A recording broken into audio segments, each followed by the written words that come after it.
Hi everyone, welcome back to my channel. मैं हूं लक्ष्मी पोदार और आप देख रहे हैं पोदार क्रिप्टो सिटी। तो फ्रेंड्स, आज का टॉपिक है हमारा CBDC। तो CBDC क्या है और इससे हमें क्या फायदे हो सकते हैं, तो आज की वीडियो में आप लोगों को CBDC के बारे में बताऊंगी। तो फ्रेंड्स, CBDC का मतलब है सेंट्रल बैंक डिजिटल करेंसी। जैसा कि आप लोगों को पता है कि हर एक कंट्री का अपना मॉनेटरी अथॉरिटी होती है जो उस कंट्री की फाइनेंशियल रेगुलेशन को बनाती है और उस कंट्री के करेंसी को कंट्रोल करती है। इंडिया में RBI है जो कि यहाँ के सारे फाइनेंशियल रेगुलेशन को बनाती है और यहाँ की करेंसी रुपए को कंट्रोल करती है। तो CBDC का जो कंसेप्ट है सेंट्रल बैंक डिजिटल करेंसी, ये एक तरीके से वर्चुअल करेंसी है और हमारी ये फिजिकल करेंसी भी है। किसी भी कंट्री का फिजिकल करेंसी वो वर्चुअल करेंसी कहलाती है, जो ई फॉर्म में या फिर डिजिटल फॉर्म में इसे कहा जाता है। तो फ्रेंड्स, CBDC की जरूरत क्यों पड़ी? क्योंकि हर एक कंट्री का अपना अपना रिक्वायरमेंट होती है। फॉर एग्जाम्पल, स्वीडन की बात करते हैं। स्वीडन की करेंसी करोना अपना ई करोना लाने के लिए एज अ डिजिटल करेंसी लाने की तैयारी कर रही है। लेकिन ये क्यों कर रही है? इसलिए कर रही है क्योंकि वो अपने इकोनॉमिक्स का कैश पेमेंट वहाँ से टोटली डिपेंडेंसी हट गई है। अब वहाँ पे कैश पेमेंट नहीं हो रही है। अब वहाँ पे जो कैश है वो रेगुलेशन नहीं हो रहा है, इसीलिए हमें यहाँ पे CBDC की जरूरत है। जो हमारा यूनाइटेड स्टेट है वो CBDC लाने की तैयारी इसलिए कर रही है क्योंकि वो वहाँ के डोमेस्टिक सिस्टम को कंट्रोल कर सके।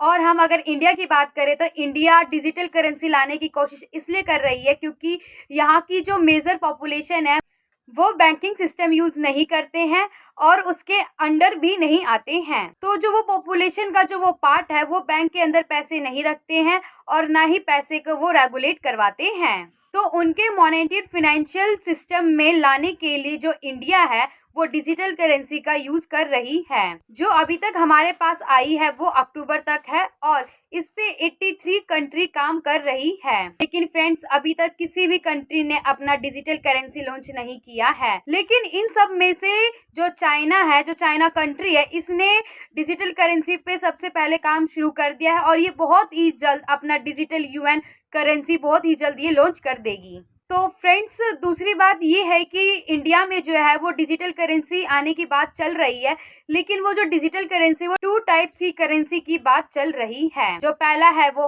होल्ड सेल CBDC है और जो सेकंड है वो रिटेल CBDC है। जो होल्ड सेल CBDC है ये उस कार्य में काम आएगी जो इंटर बैंक के सेटलमेंट, जो एक बैंक से दूसरे बैंक प्लस RBI के साथ सेटलमेंट करने के लिए होल्ड सेल CBDC में काम आएगी।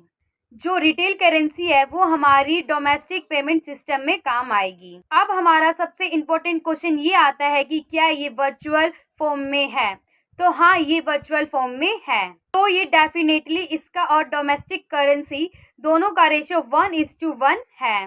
सपोज करिए कि रुपए लेकर आते हैं और एक रुपए के बराबर होता है। उसी तरह से USDT जो डिजिटल करेंसी अमेरिका लेकर आती है, तो जो यूनाइटेड स्टेट का जो डॉलर है वो डिजिटल करेंसी का 1:1 का रेशियो होगा। तो फ्रेंड्स, अब ये क्वेश्चन उठता है कि डिजिटल करेंसी में CBDC में स्लैब्स कॉइन्स में USDC, USDT और TUSDT में क्या फर्क है? तो हम 1:1 के रेशियो पे चलते हैं। तो फ्रेंड्स, ये दोनों के दोनों ही DLT पर आधारित है, डिजिटली लेजिटेड टेक्नोलॉजी, जो एक ब्लॉकचेन बेस का पार्ट है। सेंट्रल बैंक, हर कंट्री का सेंट्रल बैंक अपना एक डिजिटल करेंसी लाएगा और उस पे अपना कंट्रोल रखेगा और वो पूरी तरीके से रेगुलेट होगी और वो सेंट्रलाइज्ड भी होगी। जबकि हमारी जो स्टेबल कॉइन्स है ये ब्लॉकचेन पर आधारित है और ये नॉन रेगुलेशन में आती है, इसीलिए ये अभी नॉन रेगुलेशन में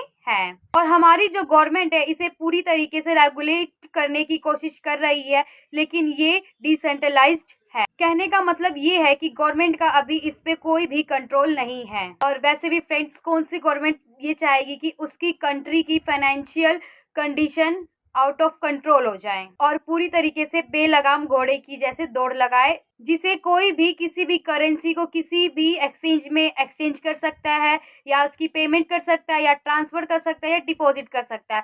तो इसीलिए CBDC की जरूरत है। तो फ्रेंड्स, कमेंट्स करके बताइएगा कि हमारे कंट्री में CBDC का यूज़ करना चाहिए या नहीं करना चाहिए। और ऐसे ही मोर नॉलेजेबल वीडियो के लिए आप मेरे चैनल को लाइक करें, सब्सक्राइब करें और बेल आइकन ज़रूर प्रेस करें। Thank you.